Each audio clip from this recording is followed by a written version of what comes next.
All right, we're going to get right to it. So, this topic of black fatigue keeps coming up. Black fatigue, pretty much, I don't even know the exact definition.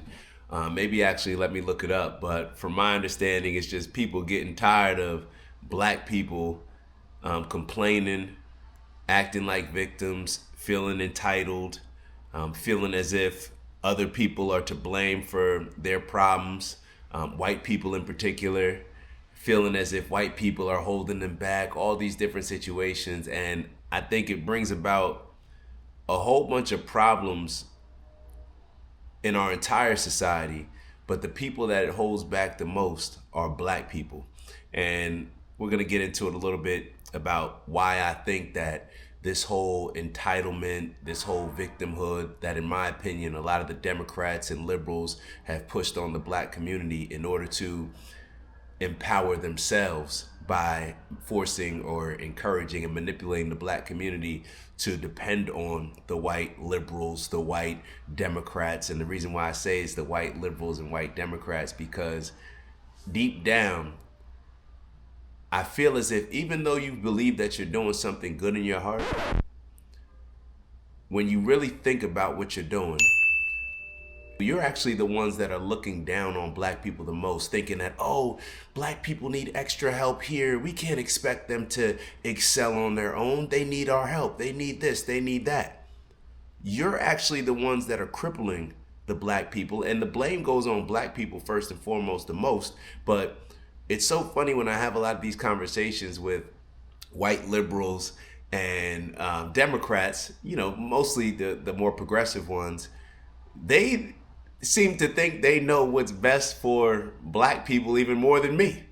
I'll get into arguments with them talking about black people need to stop embracing the Democratic Party, stop embracing this whole victimhood narrative, stop embracing the fact that we're entitled to something, sitting around here waiting for reparations, sitting around here waiting for people that we think have been oppressing us for so long to somehow turn around and say, you know what? We're going to fix our issues now. Nah, we're not relying on anybody else. I was listening to that Bob Marley Redemption song the other day, and it was talking about, I don't want to get the words wrong, but emancipate yourself from mental slavery. And the next line was something around, nobody but us can free ourselves.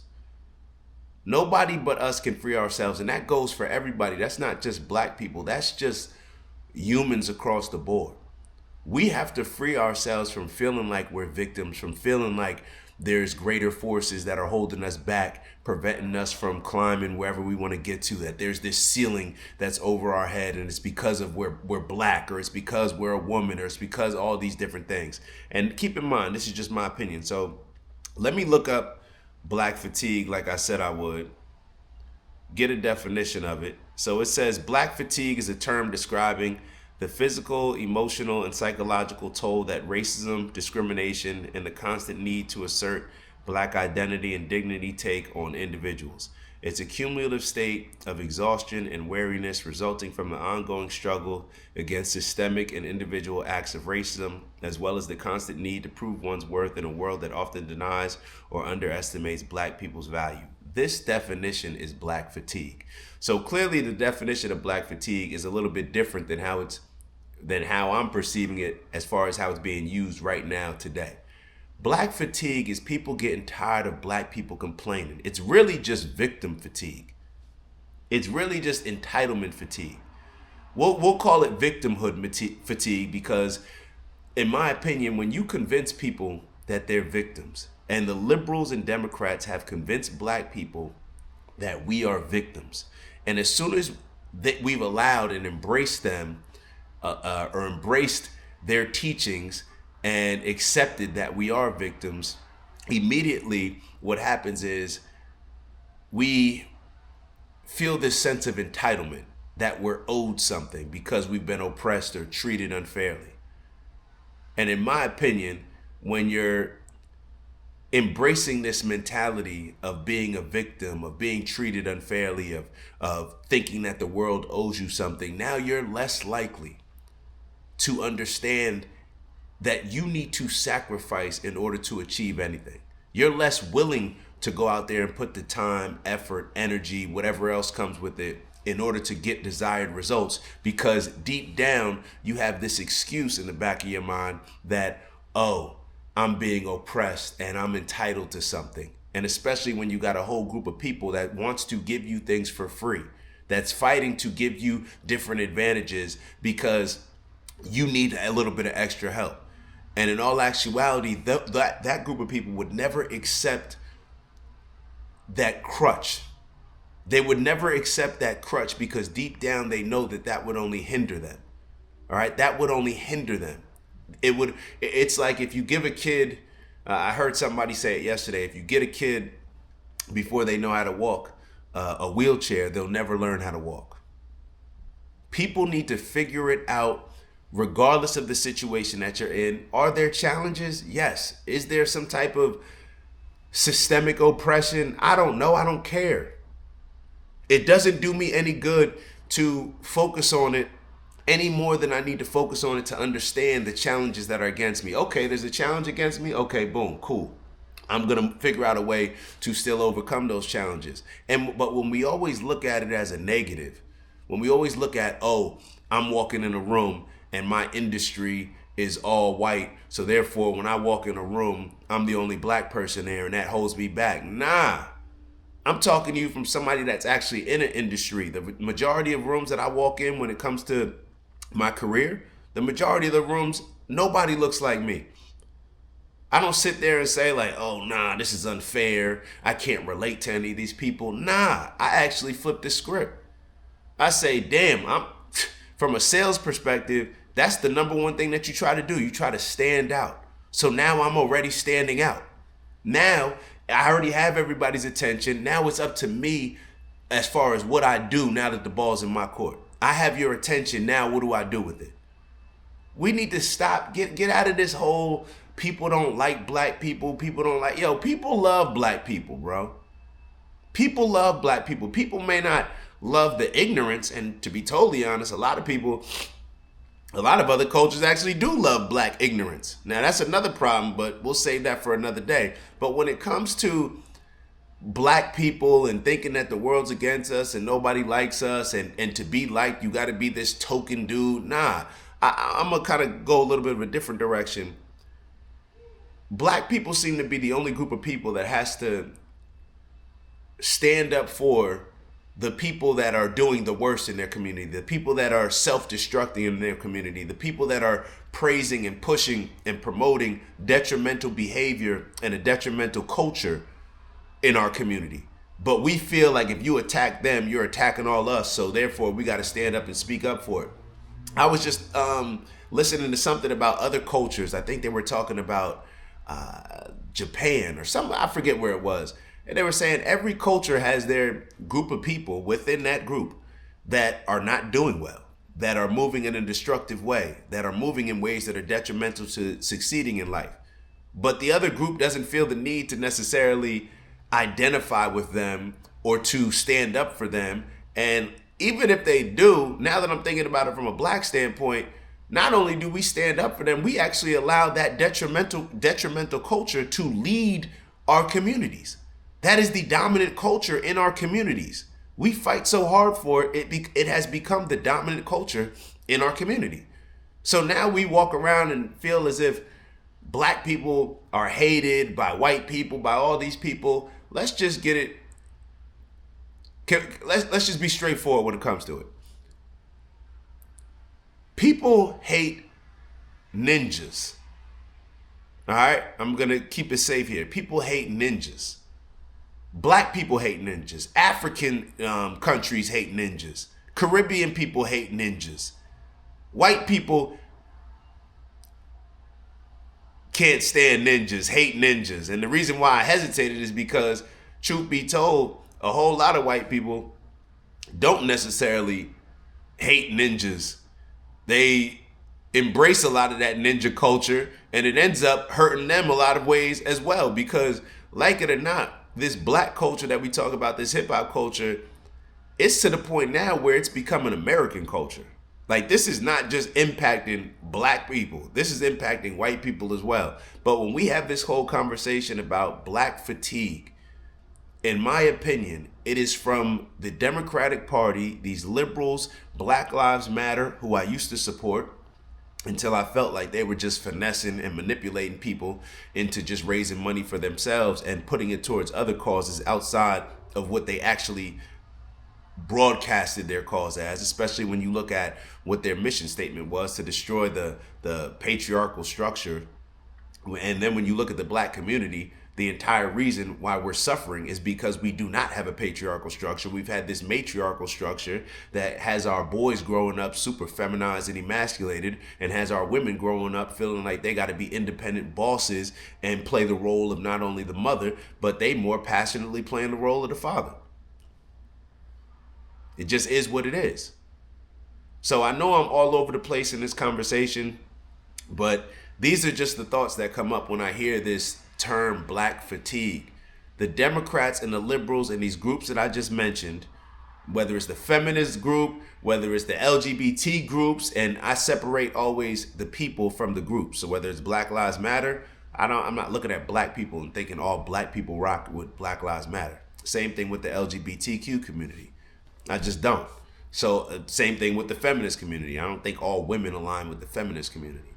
But all of these groups, they fought so hard, and they all use the black struggle, in my opinion. They align themselves with the black struggle and the black cause in order to push their own agendas, to the point where they end up hijacking a lot of the black movements, just like you saw with Black Lives Matter, and their leadership is donating money to all these trans organizations and everything like that. It's happened multiple times. It happened with the feminist movement, pretty much hijacking the civil rights movement, all these different things. They align themselves with black people because they know that black people are the most easily triggered, emotionally triggered, when it comes to, I can convince them that they're victims. So all of this victimhood that's being pushed in the black community, it creates this sense of entitlement. It creates a group of people that, think about it, when you have the matriarchal structure, what did we just talk about? It's raising all these boys to be emasculated and more feminized and be more emotional, rather than to just get up and go get it on your own like a man would do. So therefore, you have these men that are now aligned with these movements, getting finessed and pushing for people to make changes for us, to save us rather than us saving ourselves. We don't feel that we need to go out and just sacrifice certain things to win, even if the rules aren't fair. We'd rather just complain. And it's so corny how all of this stuff is structured, because then you get situations like, think about the situation with Ayanna Pressley. Ayanna Pressley, I don't know, what is she? She's in the House, or I don't know what she's in. Democratic politician who, once Trump won, now she's coming out pushing for reparations. Proudly saying, yeah, we're bringing back the call for reparations. Man, Joe Biden, who you align with, who you rock with, who's on your team, was just in office and you weren't pushing any of that reparation stuff. But now when Donald Trump's in office, you want to push the whole reparations thing. Does that make any sense? That's just the whole victim mentality. People have no care about doing anything when it comes to reparations and pushing those things when it was actually Biden in office, when you had the leverage. But now, because they want to paint Trump as a racist and create more division in this country, now they're going to push for reparations for Trump to do it. So now when Trump denies it, the same way that Bernie said that he would deny it, the same way that Biden had no expectations to do it, no plans to do it, the same way that Kamala Harris said that she wouldn't do it. All these different people said they wouldn't do it, but now they're going to push for Donald Trump to do it, who's not even on their side, just so they can paint him as a racist and create more division in the country. That's the black fatigue. And sorry, I got the sniffles a little bit. I'm getting over, I don't know, some sinus infection or something. But that's the black fatigue that I'm talking about, that people are tired of. Nobody wants to hear you complain about your problems.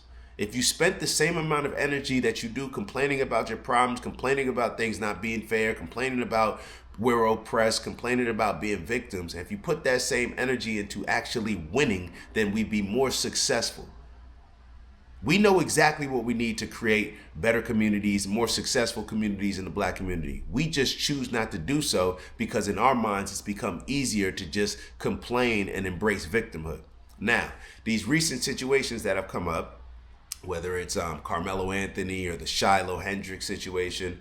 All of these things are just, in my opinion, they're just the situations that come up that highlight the current state of America, right? And it's, I don't know what some black people think, where you can have a situation like Carmelo Anthony, or even the Rodney Hinton situation, the father that ended up running over a cop because his son was killed by a different cop. And then you have the black community, whether it's this situation or Carmelo Anthony. I'm scrolling through my social media, and they're acting as if Carmelo Anthony and this guy are heroes. How do you expect white people to react? How do you expect white people to react? The feeling that you got to choose a side when it comes to Austin Metcalf or Carmelo Anthony. You don't have to choose a side. It's not always, well, if I say that Carmelo Anthony's wrong, then I'm turning my back on the black community, and based on racism and everything that we face in this country, I can't. It's like, yo, it's not always that deep. It's not always that deep. Sometimes it could just be sitting back and saying like, yo, this is a messed up situation. I'm not picking a side. It's a messed up situation. Okay, Austin Metcalf, he put hands on Carmelo Anthony. If that happened, I mean, we don't even know what actually happened, but let's say that that's what happened, then that's wrong. You could say that that was wrong. Shouldn't be touching people. Doesn't matter if somebody's sitting in your section. Cool. But you don't need to justify it and say that Carmelo Anthony is a hero and he's justified now in taking out a knife and stabbing the kid in the heart. Is that where we've gotten to the point where we think that that's a justified response? And that's another reason, with all these emotional men that we've created in our community, emotional boys that we're raising because of this whole matriarchy, and because we're raising our boys to be so emotional and to be triggered with certain things and to be offended and feel as if you got to stand on business and react with violence or another emotional way. It's the same thing. All right. So across the board, and I think it's demonstrated in this whole Shiloh situation. Now, do I think that people that donated money to Shiloh Hendricks after calling a 5-year-old boy or whatever age boy the N-word? I think that was some sucker-ish. Like, I think that was corny. I think it was racist. I think it was driven by racism. I don't even know what the word racism means nowadays. But I think that it was just messed up. I think it was un-American. I think it was all these different things. But I also understand that it's driven based on the more radical one side gets, what can you expect the other side to get? Isn't that Newton's law of energy, like the equal and opposite? Like, energy's never lost. It's just absorbed, or y'all know what I'm talking about, right? The law of energy. If you get more radical on this side and the pendulum swings up here higher, right? The radical you get, when you let go of it, it's going to get more radical on the other side. It's just how it goes. So as goofy and stupid as this side gets, then this side is going to eventually get goofy and stupid. And then this side is going to get even more goofier and stupid. And then it's just going to keep going. And the people in the middle, because we don't take a stand and we don't let our voices be heard, we'll pretty much get bullied into feeling like we got to pick a side. Feeling like, oh, I got to go with this side. Or, oh, that side is getting, look at what they're doing. They're raising money for Shiloh Hendricks. So, yeah, I'm going to rock out with Carmelo now. And then we all get caught up. And the people in the middle, the people that are supposed to be more rational, more moderate thinking, we're the ones that allow these things to get out of control. We're the ones that put our support, or don't keep it real with one side and say like, nah, we're not rocking with that. Nah, we're not cool with that. Because the people in the middle are too passive and don't say anything, it allows these two sides to become more and more extreme. So I know I went all over the place when it comes to just the subject of black fatigue, but these are the things that come to mind when I hear about black fatigue, when I hear about the culture of black people. People are tired of black culture, bro. People are tired of all the ignorance that comes along with black culture. People are getting tired. People are getting fed up. And now people are starting to respond. And that's pretty much what I see. So Y'all take it or leave it. Let me know y'all thoughts. Make sure that you like, subscribe if you haven't already. And if you're feeling real generous, share with some friends and family. And most importantly, give some feedback. Tell me where I'm missing. I could be missing on something. There's something I could have slipped up and said wrong. Anything. My mind, I may have a different perspective than you. Share your perspective with me, so that way I can have a more well-rounded perspective to understand how everybody's thinking about this situation. All right, this is just my perspective based on my observations. You may provide something to me that makes me change my perspective and change my overall opinion. That's what we're supposed to do. So that's why I'm voicing mine. So let me know your thoughts, and I'll see y'all soon. Ew.